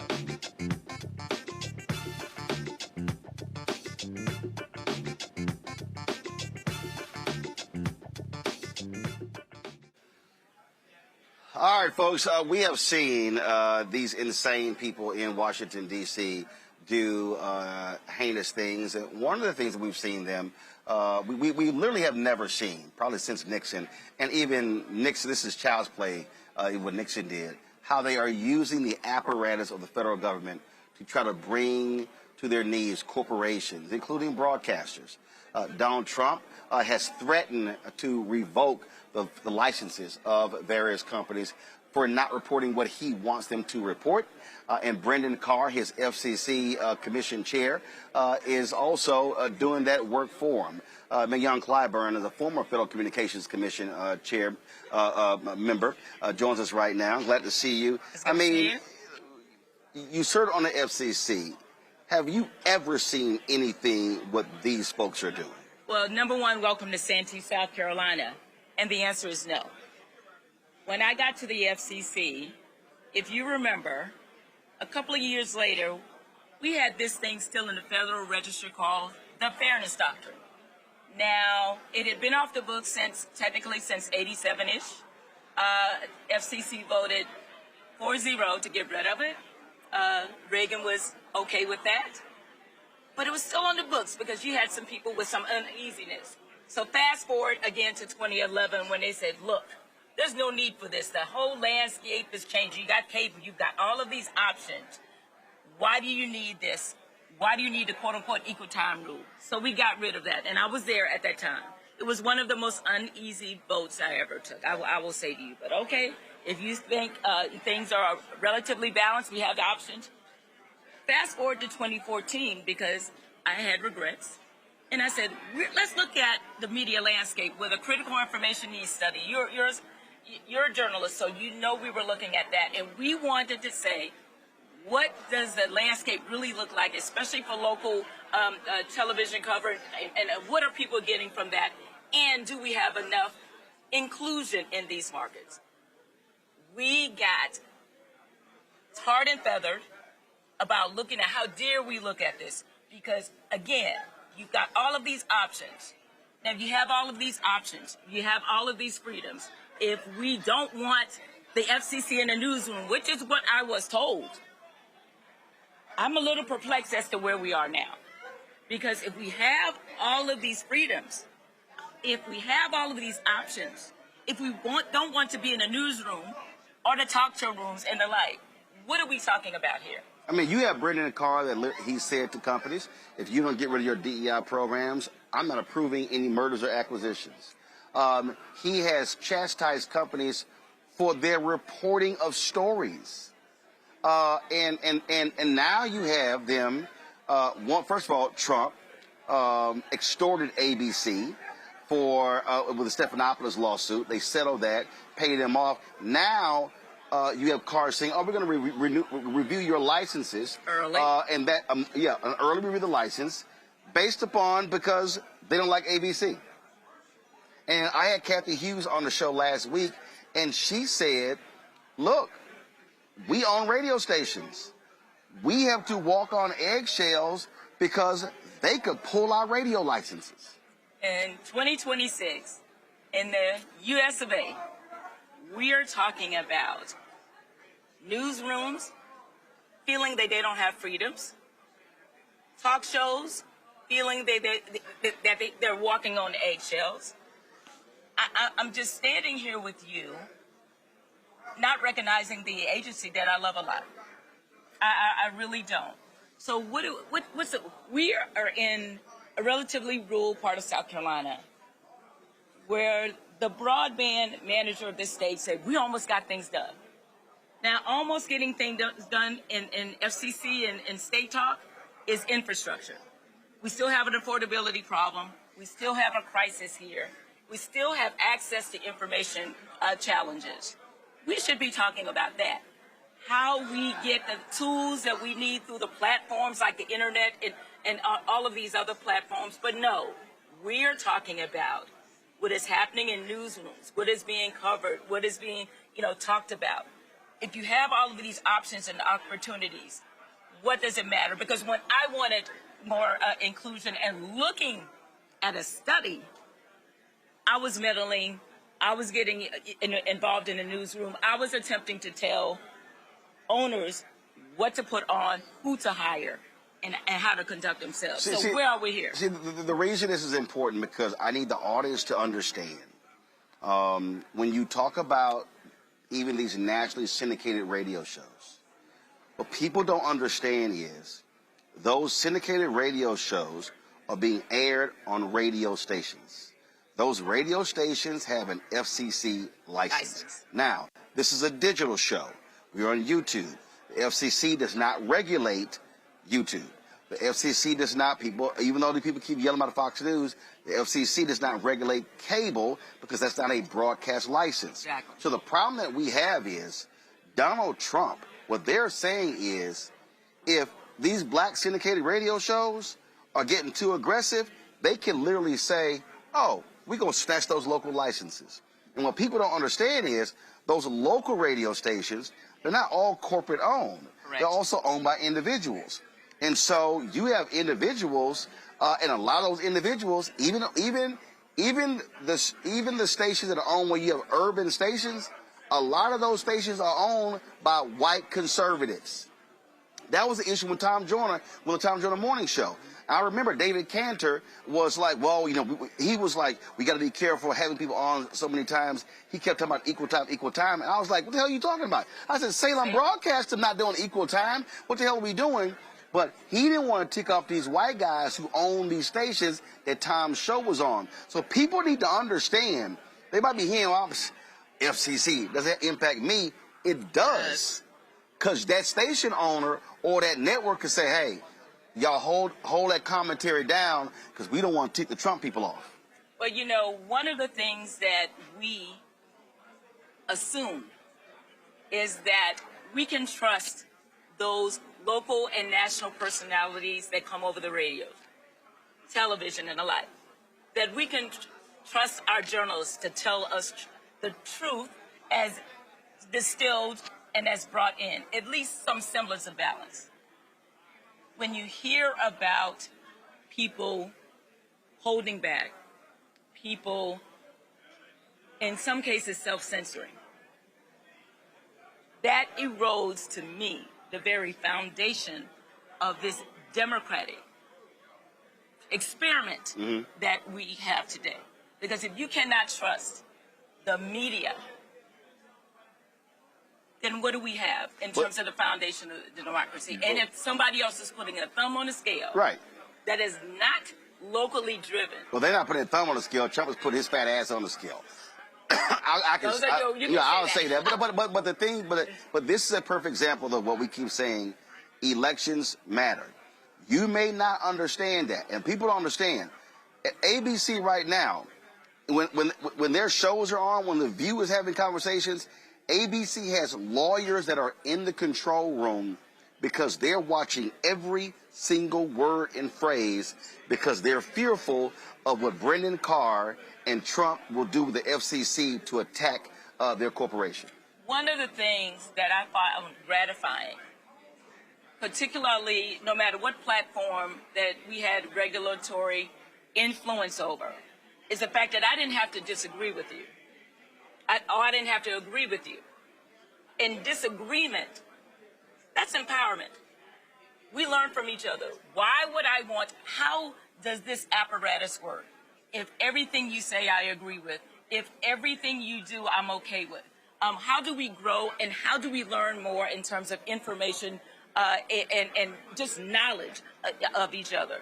So if you are making the lens more narrow in terms of the information and the substance of what I get, tell me what good does that do? I learn the most from people I disagree with, and we come to a more common occurrence, a common ground, and I find out more.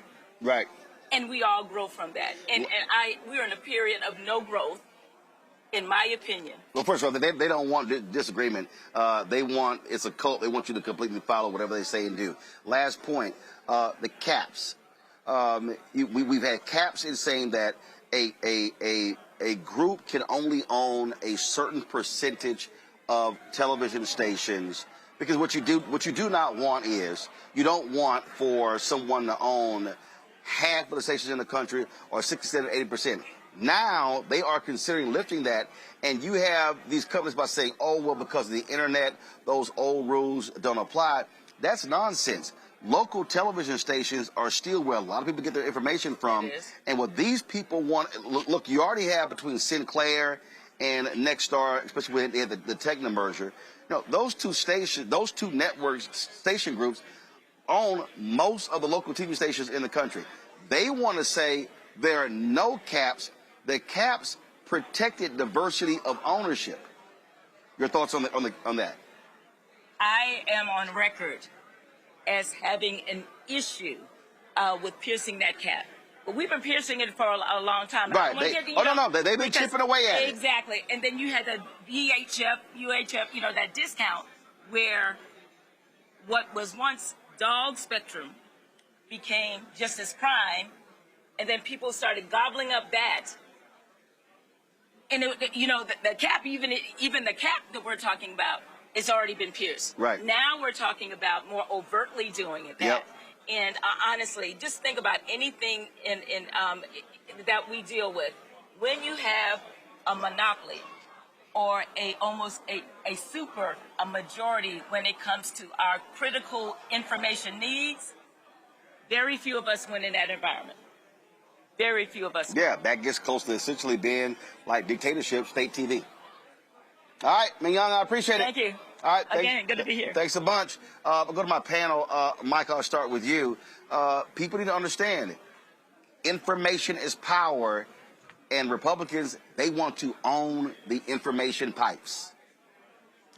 Absolutely, Roland. I've worked for 3 radio stations in my media career. I used to sell local ads for the Tom Jordan Morning Show. I used to work for 2 FCC-regulated radio stations, one in sales, one as a talk show host.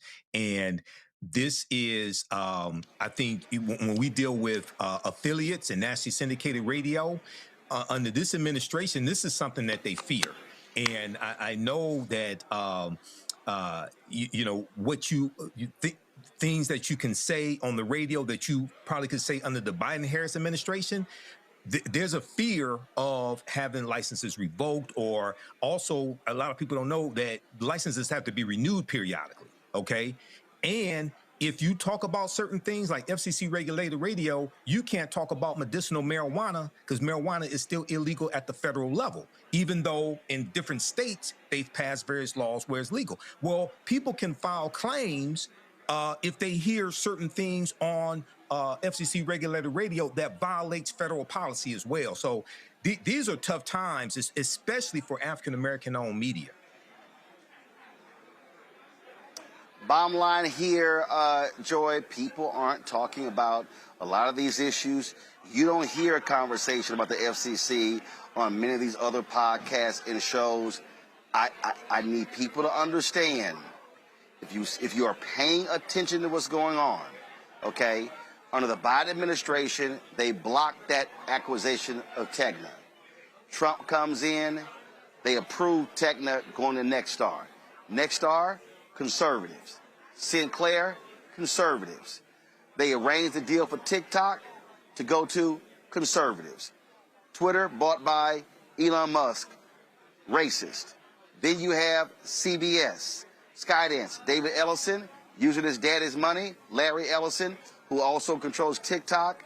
Now they control CBS Paramount, which also owns BET. Now the Warner Discovery deal, which means they will be owning CNN. They will be, so when you start looking at the communication, what will they be owning? Cable news, cable networks, TV studios, social media platforms. That means you can dictate what people are seeing and hearing. It's called mass media for a reason, and people better understand, if you have mass media concentrated in the hands of the right wing, they will control the information flow to the people. That's correct. And let me just say, there is no depth that these people will not resort to. So we can expect, once they consolidate, for lies to come out. And a lie can come out, people will respond to it, and even if they tell the truth later. And frankly, they're trying out that now, right? We talked about it earlier. They file a fraudulent, ridiculous lawsuit. It gets thrown away later, but they've made their political point, and people don't hear about the cleanup, right? Or the fact that they had to admit they were wrong. This is their plan. They can put out there, they can say something that they know is incorrect. It can spread like wildfire, and they're putting it out through mass media that they will control, and long before we can even get it back, long before we can even make a correction. This is their intent.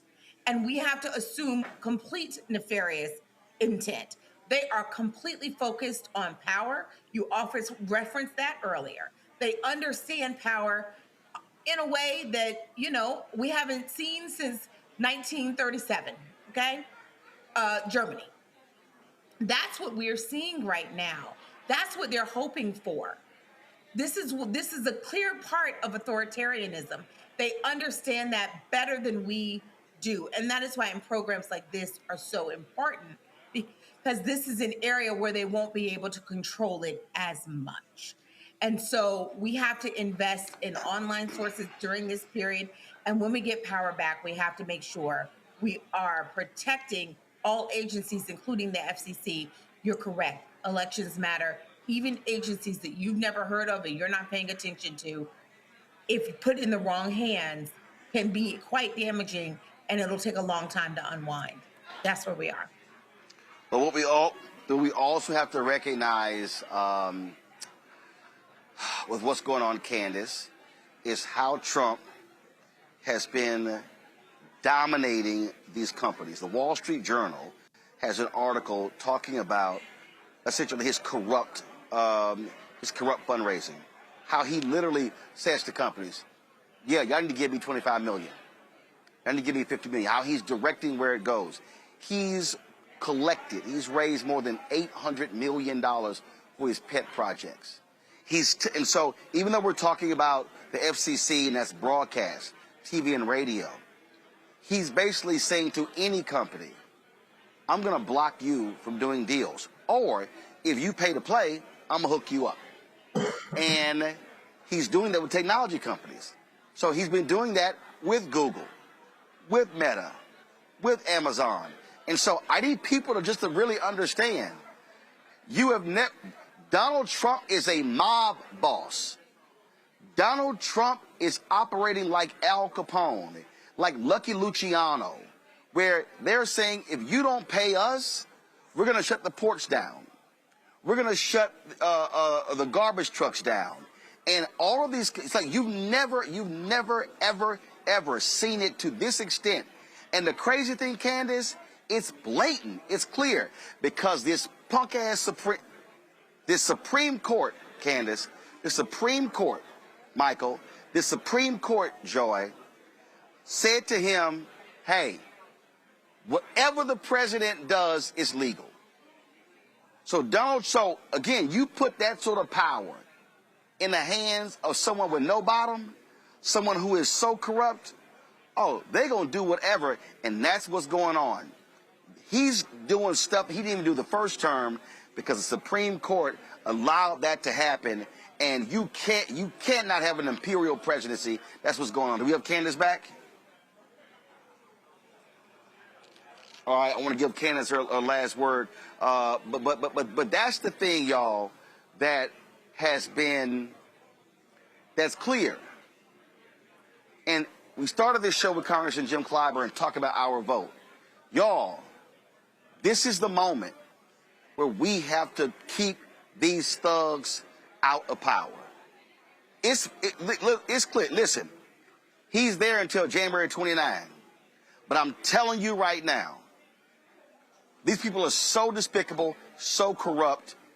They should not control the House. They should not control the Senate.